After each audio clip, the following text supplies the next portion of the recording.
বিসমিল্লাহির রহমানির রহিম। সুপ্রিয় দর্শক, আসসালামু আলাইকুম। শাহানাজ কিচেনে সবাইকে স্বাগতম। কাছে ও দূরে, দেশে ও দেশের বাইরে যে যেখানে বসে আমার ভিডিও দেখছেন সবাইকে আমার আজকের রেসিপি দেখার আমন্ত্রণ রইল।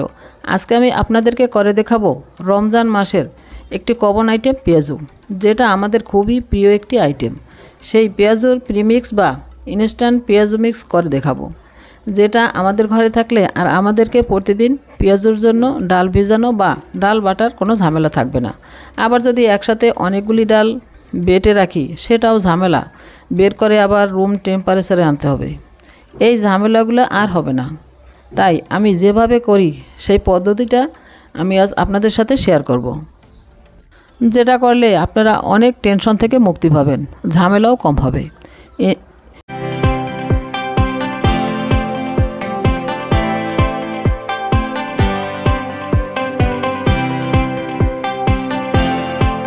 ইনস্ট্যান্ট পেঁয়াজু মিক্স তৈরি করতে আমি কিছু উপকরণ নিয়েছি।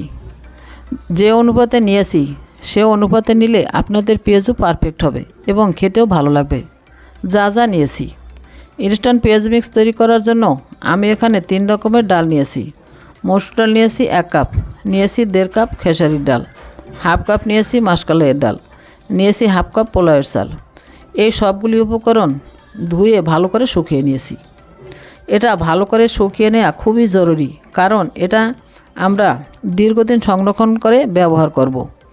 এজন্য কড়া রোদে শুকালেই ভালো হয়। আপনারা চাইলে একটা ভেজা সুতি কাপড় দিয়ে এগুলি মুছে নিতে পারেন, তারপর ভালো করে শুকিয়ে নিতে হবে। এখন এই সবগুলি উপকরণ একসাথে মিক্স করে নেব। এজন্য একটা মিক্সিং বল নিয়ে তাতে একে একে দিয়ে দিচ্ছি মসুর ডাল, খেসারির ডাল, মুগের ডাল, পোলার চাল। এখন এই সবগুলি একসাথে মিশিয়ে নেব। মিশিয়ে নিলাম। এখন একটা ব্লেন্ডারের জারে নিয়ে নেব। নিয়ে এখন এটাকে ব্লেন্ডারে গুঁড়া করে নেব। গুঁড়াটা এরকম হবে, কিছু একেবারে মেশ হয়ে যাবে, কিছু মাঝারি হবে এবং কিছু একটু একটু দানা দানা থাকবে। আমি এগুলি একটা মিক্সিং বলে নিয়ে নেব। এখন একইভাবে বাকি সবগুলো গুঁড়া করে নেব। এভাবে সবগুলো আমি গুঁড়া করে নিলাম। আমি এখন এগুলিকে এরকম একটা কাঁচের জারে ভরে নিচ্ছি। জারে ভরে নেওয়ার পর আমি 1 কাপ পরিমাণ পেঁয়াজু মিক্স ভিজিয়ে তারপর আপনাদেরকে পেঁয়াজু বানিয়ে দেখাবো যে এটা দিয়ে পেঁয়াজু বানালে কীরকম হয়। দর্শক, আমি এই মিশ্রণটা 1 ঘন্টা আগে ভিজিয়ে রেখেছিলাম। সেটা দিয়ে আমি এখন পেঁয়াজু তৈরি করে আপনাদেরকে দেখাবো। আমার মনে হয় পানি একটু কম হয়েছে, তাই আরও একটু পানি অ্যাড করে দিলাম। এটা কেমন হয়েছে আমি আপনাদেরকে দেখিয়ে দিচ্ছি।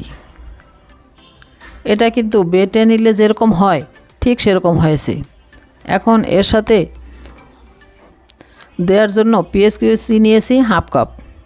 পেঁয়াজটা একটু লবণ দিয়ে তারপর হাত দিয়ে একটু মেখে নিচ্ছি, যাতে করে পেঁয়াজটা কিছুটা নরম হয়। পেঁয়াজটা নরম করে নিলাম। এখন ডালের সাথে অ্যাড করে দিচ্ছি। দিয়ে দিলাম কিছু কাঁচামরিচ কুচি।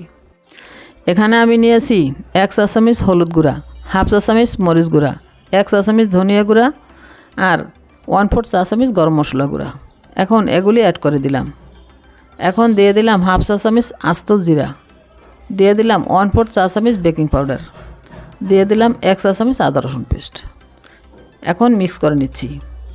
এই শুকনা মশলাগুলি আপনারা শুকনা ডালের মিশ্রণের সাথে একবারে মিক্স করে নিতে পারেন, তাহলে পরবর্তীতে শুধু আদা রসুন, পেঁয়াজ কুচি আর লবণ দিয়েই সহজেই পেঁয়াজুটা তৈরি করে নিতে পারবেন। মিলানো হয়ে গেছে, এবার ভেজে নেওয়ার পালা। ভাজার জন্য একটা প্যান চুলায় দিয়ে তাতে পরিমাণ মতো তেল দিয়ে গরম করে নিয়েছি।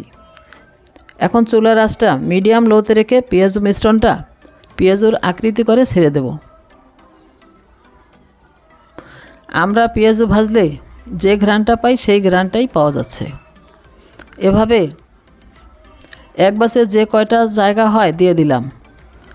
এক পাশ হয়ে গেলে পেঁয়াজগুলো উল্টিয়ে দেব। সবগুলি পেঁয়াজ যখন গোল্ডেন ব্রাউন কালার হয়ে যাবে তখন তেল ছেঁকে প্যান থেকে তুলে নেব। এভাবে সবগুলি পেঁয়াজও ভেজে নেব। আমার সবগুলি পেঁয়াজও ভেজে নেওয়া হয়ে গেছে। এভাবে আমরা আগে থেকেই বেশি করে পেঁয়াজ মিক্স তৈরি করে রেখে দিলে পেঁয়াজু বানানোর 1 ঘন্টা আগে ভিজিয়ে রেখে পেঁয়াজু বানিয়ে যে কোনো সময় খেতে পারি। আপনারা যদি অনেক বেশি দিন ধরে সংরক্ষণ করতে চান সেক্ষেত্রে ফ্রিজের নর্মাল চেম্বারে রেখে সংরক্ষণ করবেন। আশা করছি পেঁয়াজু মিক্স দিয়ে পেঁয়াজু তৈরির এই খুবই সহজ পদ্ধতিটি আপনারা ফলো করে খুব সহজে যে কোনো সময় পেঁয়াজু তৈরি করে খেতে পারবেন। তাহলে আর রমজান মাসে পেঁয়াজু তৈরি করা নিয়ে কোনো ঝামেলা হবে না। ভিডিওটি দেখার জন্য এবং এতক্ষণ সাথে থাকার জন্য অসংখ্য ধন্যবাদ। আশা করছি আমার আজকের ভিডিওটি আপনাদের ভালো লেগেছে। ভালো লাগলে দর্শক ভিডিওটিতে একটি লাইক দেবেন, কমেন্ট ও শেয়ার করতে ভুলবেন না। আর চ্যানেলটি সাবস্ক্রাইব করে সাথে থেকে সাপোর্ট করার অনুরোধ রইল। আজকের মতো এখানেই বিদায় নিচ্ছি। আবার কথা হবে অন্য কোনো ভিডিওতে। সে পর্যন্ত সবাই খুব ভালো থাকবেন। আল্লাহ হাফেজ।